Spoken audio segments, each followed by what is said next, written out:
ఈ నేటి క్రైస్తవ ప్రపంచంలో సాధారణంగా ఎక్కువ కన్ఫ్యూజన్‌ని క్రియేట్ చేసినటువంటి అధ్యాయాల్లో ఎక్కువ కన్ఫ్యూజన్ అంటే కలవరం, తొందర కలిగించినటువంటి కన్ఫ్యూజన్‌ని కలుగచేసినటువంటి అంశాలు, అధ్యాయాలలో ఇది ఒక ప్రాముఖ్యమైనటువంటి అధ్యాయం. రెండవ అధ్యాయం అపోస్తల కార్యాల గ్రంథం రెండవ అధ్యాయం. ఈ అధ్యాయంలో పరిశుద్ధాత్మ దేవుడు దిగి రావటం కదండి. పరిశుద్ధాత్మ దేవుడు దిగి రావటం, ఆయన దిగి వచ్చినటువంటి సందర్భంలో జరిగినటువంటి వివరాలు, సంఘటనలు, అంశాలు ఈ అధ్యాయంలో మనకి స్పష్టంగా కనిపిస్తూ ఉంటాయి. మంచిది. మనం అర్థం చేసుకోవటం కోసం చాలా దినాల క్రితం అపోస్తుల కార్యాల గ్రంథం యొక్క ఒక్కొక్క అధ్యాయం పైన ఒక మంచి అవగాహన కలగటం కోసం ఆన్ చేయాలి బాబు. ఎస్ ఒక్కొక్క అధ్యాయం పైన ఒక్కొక్క అంశాన్ని మనం చెప్పుకున్నాం. మీకు జ్ఞాపకం ఉందా? మొదటి అధ్యాయానికి ఒక అంశం చెప్పుకున్నాం కదా. ఒక్కొక్క అధ్యాయానికి ఒక్కొక్క అంశాన్ని పెట్టుకున్నాం కదా. మొదటి అధ్యాయానికి ఏమని అంశం చెప్పుకున్నామంటే వెరీ గుడ్, ఆరోహణం. ప్రభు పరలోకానికి ఆరోహణమై వెళ్ళిపోయాడు. రెండవ అధ్యాయానికి ఏమని పేరు పెట్టుకున్నాం? ఆగమనం అని పేరు పెట్టాం కదా. ఎవరు ఆగమనం? పరిశుద్ధాత్మ దేవుడు దిగి వచ్చాడు. ప్రభువేమో పైకి వెళ్ళాడు, పరిశుద్ధాత్మ దేవుడు దిగి వచ్చాడు. కాబట్టి ఆగమనం. మూడవ అధ్యాయంలో భక్తుడైనటువంటి ఏమని పేరు పెట్టుకుందాం? క్షమించండి. మూడవ అధ్యాయంలో ఎందుకని అద్భుతమని పేరు పెట్టాం? ఎందుకని? Very good. యాక్చువల్గా ఇప్పుడు మనం అపోస్తుల కార్యాల గ్రంథం ధ్యానం చేస్తున్న సందర్భంలో మీరు ఒక్కసారైనా అపోస్తుల కార్యాల గ్రంథం అంతా చదివి ఉంటే బాగా అర్థమైద్ది. అన్న చెప్పేది వినేద్దాంలే అనుకుంటే అంత కష్టంగా ఉంటుంది, కొంచెం అర్థం కాదు. ఒక్కసారైనా చదివి ఉండాలి. సో మొదటి అధ్యాయంలో ప్రభు పరలోకానికి వెళ్ళాడు. రెండో అధ్యాయంలో పరిశుద్ధాత్మ దేవుడు క్రిందకు దిగి వచ్చాడు. మూడవ అధ్యాయంలో పుట్టుకతోనే కాళ్ళు కుంటివాడుగా ఉన్న వ్యక్తిని శృంగారం అనే దేవాలయం దగ్గర భక్తుడైన పేతురు ఏం చేశాడు? స్వస్థపరిచాడు, లేపాడు. కాబట్టి మూడవ అధ్యాయంలో ఒక అద్భుతం ఉంది. నాలుగవ అధ్యాయంలో ఆ అద్భుతం చేసినందుకు పేతురుని, యోహానుని ఏం చేశారు? అభ్యంతర పెట్టారు. ఆటంకాలు మొదలైనవి. కాబట్టి నాలుగవ అధ్యాయానికి ఆటంకాలని పేరు పెట్టుకోవచ్చు. ఐదవ అధ్యాయంలో ఏమనర్థం జరిగింది? వెరీ గుడ్, శబాష్. అననీయ సప్పీరాలు పాపం చేయటం, అసాధారణమైన మరణాన్ని వారు అనుభవించటం, కాబట్టి అనర్థం అని పేరు పెట్టుకోవచ్చు. ఐదవ అధ్యాయం. ఆరవ అధ్యాయానికి ఏమపార్థం? చెప్పండి అక్క.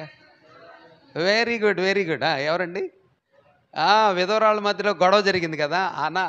అపార్థం చేసుకున్నారు. ఎవరు అపార్థం చేసుకున్నారు? గ్రీకు భాష మాట్లాడే విధవరాళ్ళు, ఆ తర్వాత యూదులైనటువంటి విధవరాళ్ళ మధ్యలో, విశ్వాసుల మధ్యలో అపార్థం, మిస్అండర్స్టాండింగ్. అనే అక్షరం మీద ఈజీగా గుర్తుంటాయని 6 అధ్యాయాలకు అట్లా మనం చూడగలిగాం. 7వ అధ్యాయంలో స్టెఫెను రాళ్ల చేత కొట్టబడ్డాడు. ఆయనకు ఒక పేరు పెట్టాం కదా. ఏమని పేరు పెట్టాం? అమరవీరుడు స్టెఫెన్. కాబట్టి ఫస్ట్ మార్టియర్. 8వ అధ్యాయంలో ఆయన అమరవీరుడిగా చనిపోవటం వలన, రాళ్ల చేత కొట్టబడటం వలన 8వ అధ్యాయంలో ఏం జరిగింది? సంఘం అంతా చెదరిపోయింది. కాబట్టి ఇట్లా చెప్పుకుందాము. 8వ అధ్యాయం పేరు సంఘం చెదిరింది. 9వ అధ్యాయంలో అద్భుతమైన అధ్యాయం కదా. సౌలు ప్రభుకి పట్టుబడ్డాడు. కాబట్టి పౌలుని ప్రభు ఏమన్నాడు? నువ్వు నా కోసం అన్యజనుల యొద్దకు పంపించబడే సువార్త సాధనం. కాబట్టి 9వ అధ్యాయానికి సువార్త సాధనమైన పౌలు భక్తుడు. ఆ తర్వాత 10వ అధ్యాయంలో శతాధిపతి ఇంటికి సువార్త వెళ్ళింది. ఆ శతాధిపతి పేరు చెప్పండి. ఎక్సలెంట్, వెరీ గుడ్, దేవునికి స్తోత్రం. శతాధిపతి అయిన కొర్నేలి ఇంటికి సువార్త వెళ్ళింది. 11వ అధ్యాయంలో నువ్వు వాళ్ళ ఇంటికి ఎందుకు వెళ్ళావని పేతురుని క్వశ్చన్ చేశారు కదా. ఎందుకంట?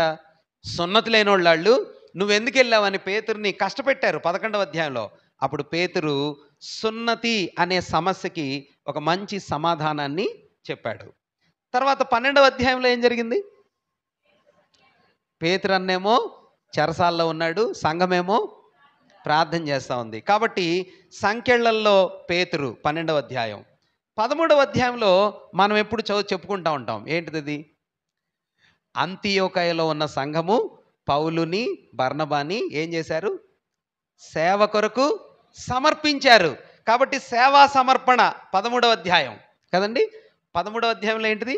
సేవా సమర్పణ.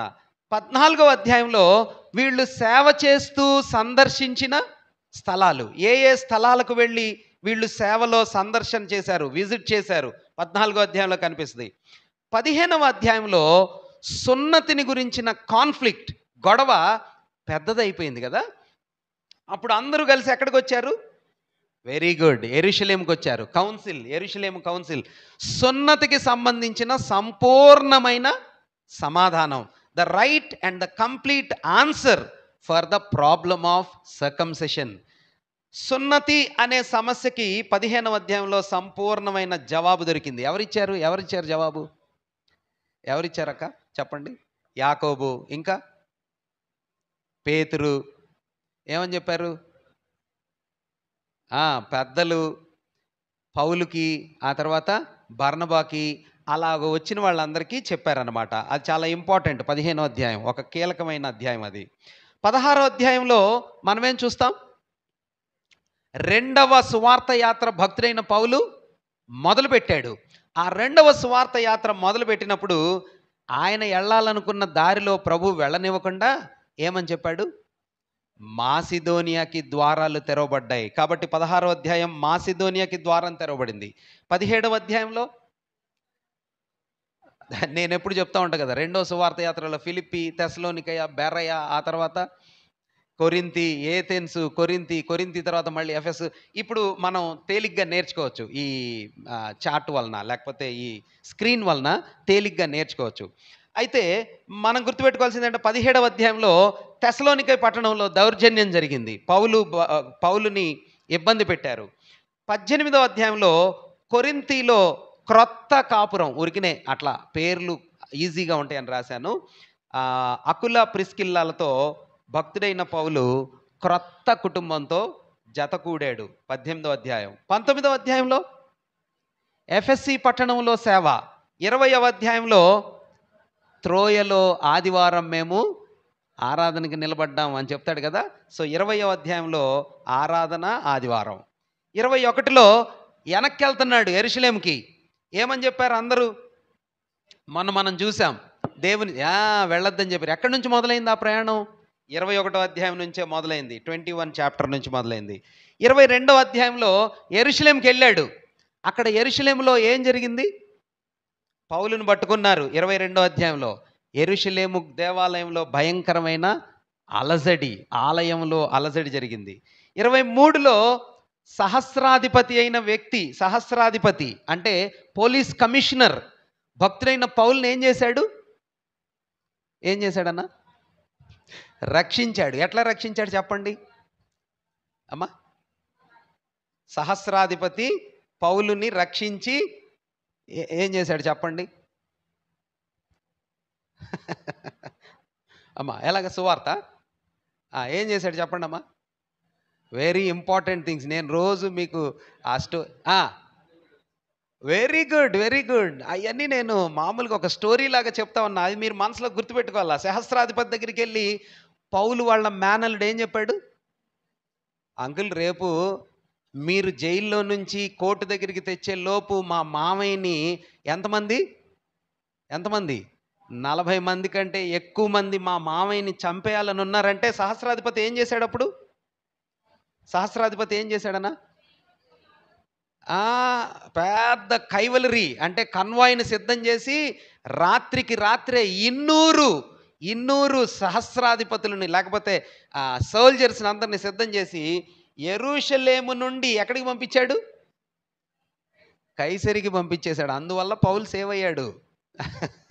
ఏ అధ్యాయం అది? 23వ అధ్యాయం. ఎస్, వెరీ ఇంపార్టెంట్ అధ్యాయం. 23వ అధ్యాయంలో సహస్రాధిపతి చేసిన సహాయం కనిపిస్తుంది. 24లో కైసరియలో పౌలును పెట్టారు. యెరూషలేము నుంచి పౌలు గారి దగ్గరికి తెర్తిల్లు అనే న్యాయవాది వెళ్ళాడు. కానీ నేరాన్ని నిరూపించలేకపోయారు. ఏం తప్పు చేశాడో నిరూపించలేకపోయారు. 25లో ఫిలెక్స్, ఫేస్తు పౌలు అన్నని విడిచిపెట్టి వెళ్ళిపోయారు. వాళ్ళు హ్యాండింగ్ ఓవర్ టేకింగ్ ఓవర్లో పౌలు భక్తుడిని అక్కడే వదిలిపెట్టి వెళ్ళిపోయారు. 26లో ఆధారాలు లేవు. ఎవరి ముందు ఆధారాలు లేవు? ఏ అధికారి చెప్పండి? ఏ అధికారి ముందు? ఎవరండి? Agrippa. Good, excellent, thank you. Agrippa ముందు ఏమీ నేరాలు ఆరోపించలేకపోయారు. అప్పుడు పౌలు భక్తుడు అన్నాడు, నేను కైసరికి వెళ్ళాలా, కైసరు దగ్గర నా తీర్పు జరగాల అని చెప్పాడు. అప్పుడు ఆయన్ని, పౌలన్నని 276 మంది సైనికులతో కలిపి ఓడలో పంపించారు. పంపించినప్పుడు ప్రాణాపాయంలో పడవ ప్రయాణం కదా, ఎంత ఈజీగా గుర్తుండటం. ప్రాణాపాయంలో పడవ ప్రయాణం 14 రోజులు అసలు సూర్యుడిని చూడలా. నాకు అనిపిస్తుంది అట్లాంటి అనుభవాలు చాలా భయంకరమైన అనుభవాలు కదా. మేము హిమాచల్ ప్రదేశ్లో ఒక రాత్రంతా బస్సులో కూర్చున్నాం, ల్యాండ్ స్లైడ్ అయ్యి. చాలా ఆశ్చర్యమైన అనుభవం. 2000 మంది ప్రజలు, అందరూ ఎవరి ఎవరి కష్టాల్లో వాళ్ళు తిరుగుతూ ఉంటే ఎటు పోవాలో అర్థం కాని సమయాల్లో ఒకవేళ చచ్చిపోతామేమో అనే అనుభవం ఉంటే ఎలా ఉంటుంది ఊహించలేం కదా. భక్తుడైన పౌలు అలాంటి అనుభవంలో, ప్రాణాపాయంలో 14 రోజులు ఉన్నాడు 276 మంది సైనికులతో. అది 27వ అధ్యాయం. 28వ అధ్యాయంలో ప్రత్యేకమైన కావలిలో ఉంటూ ఏం జరిగింది? ప్రేమపూరితమైన పరిచర్య చేశాడు. అప్పుడే ఈ పత్రికలన్నీ రాశాడు. ఏమేం పత్రికలు రాశాడు చెప్తారా? ఫిలిప్పీ పత్రిక, ఎఫెసీ పత్రిక, ఫిలోమోను పత్రిక, తర్వాత కొలస్సై. Excellent, very good. అందుకని వాటిని ఏమంటారు? చెరసాల పత్రికలు. ఇలాగా అపోస్తుల కార్యాల గ్రంథము యొక్క అధ్యాయాలన్నిటి మీద ఒక్కొక్క అంశం తేలికగా గుర్తుంటుందని ఇట్లాగా రాసి పెట్టామన్నమాట.